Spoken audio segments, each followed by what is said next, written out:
Hey everybody, welcome back to Jashele Tech TV. If you're new to the channel, it's nice to meet you. My name is Jashele and this channel is all about sharing my tech journey. Be sure to like, comment, and subscribe if you like the content here and if you're interested in staying connected with my tech journey. In this video, I'll be sharing some of my favorite tools. Most of these I use very frequently and a few are just some go-to tools that I find useful. A lot of them are free tools, with some having the option to upgrade to unlock more features. And I've split them up into three categories: software, online tools, and Chrome extensions. So I'm basically going to go through each category and tell you what it is and why I use it. Also, make sure you leave a comment letting me know what your favorite tools are, because I'm always interested in anything that will make my life easier. So let's begin. So for software tools, the first is Screencast-O-Matic. And Screencast-O-Matic is mainly a screen share tool. I mainly use it for creating high quality GIFs. If I learn something that I find interesting, I can record the screen, edit the parts I want, and GIF is one of the options to save it as. The main reason I love it is because of the quality. It's the only app I found where I can customize the recording how I want and doesn't lose quality. You'll often see me share the GIFs usually on Twitter and Instagram. The second software tool is Loom. And Loom is also a screen share record tool. And I mainly use it for YouTube video recordings. Although I have also used Screencast-O-Matic for video recordings, either is good for that purpose, but I might start even doing video recordings using Screencast-O-Matic because the free version of Loom only allows 5 minutes per recording and only allows you to host so many videos. And I already pay for Screencast-O-Matic yearly because it has more features that work for what I need. I started using Loom in 2019 when I first started sharing my projects, so it's still a go-to. I still recommend it for sharing quick videos with your talking head. So next I want to share my favorite online tools. The first one is Trello, which is a project management and productivity tool. And I mainly use this for managing my life. I've always liked the methodologies we use in software development and the use of a Kanban board. I started applying it to my own life in a way.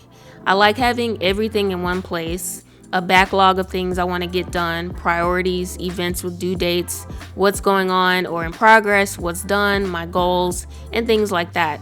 It's really been working for me and keeping me organized. My life has a lot of moving parts, but it all works together.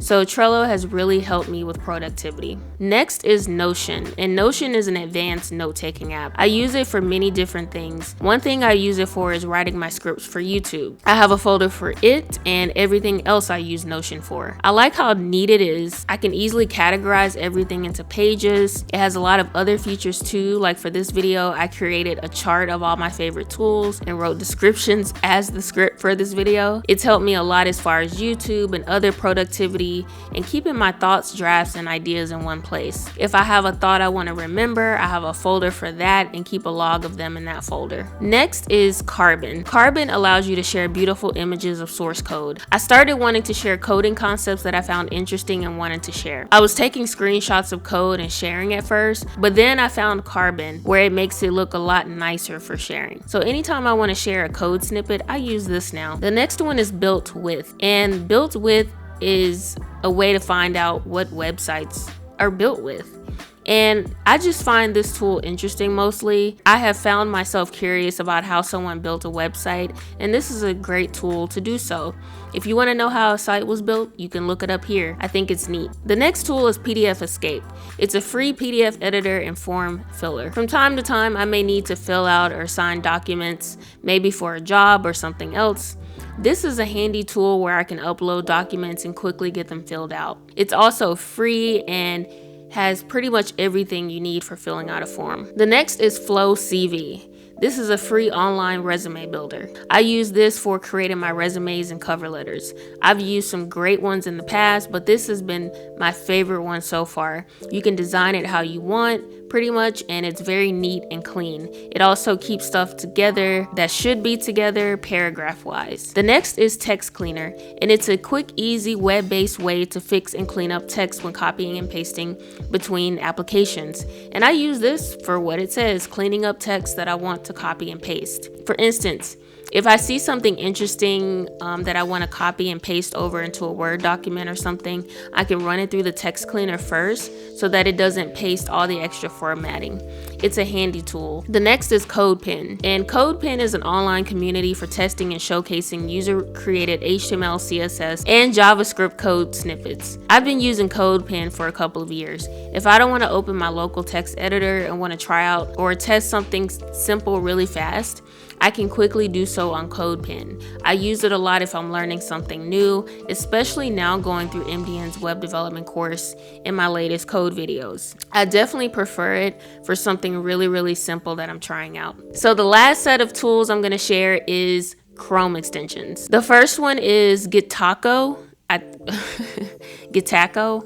GitHub file tree, and it's a file tree extension for GitHub. This makes it easy to browse files on GitHub. Instead of having to do it the normal way, it creates a nice tree to quickly get to the file you want. The next is GoFullPage. So this allows you to capture a screenshot of your current page in entirety and reliably without requesting any extra permissions. This is one of my favorite tools. You can easily take a full, high-quality screenshot and save it as either a PDF or regular image.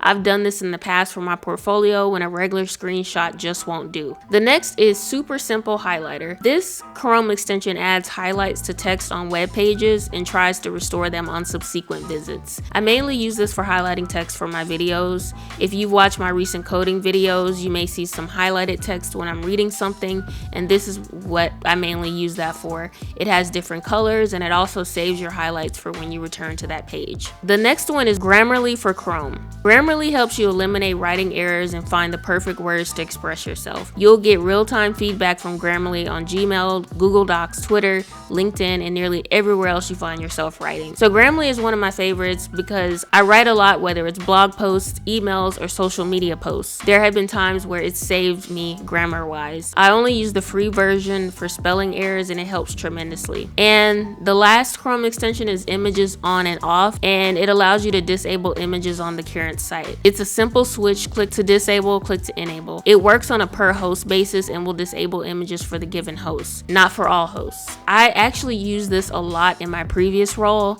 Most of the images put into a project have alt text, unless for some reason it doesn't, and being able to turn off the images in the browser is super helpful to make sure the alt text is correct and appears correctly and is visible, things like that. So that's a list of some of my favorite tools. I hope you enjoyed. Again, let me know what some of your favorite tools are. Drop them below in the comments. Like and subscribe to stay updated with the channel, and see you all in the next one.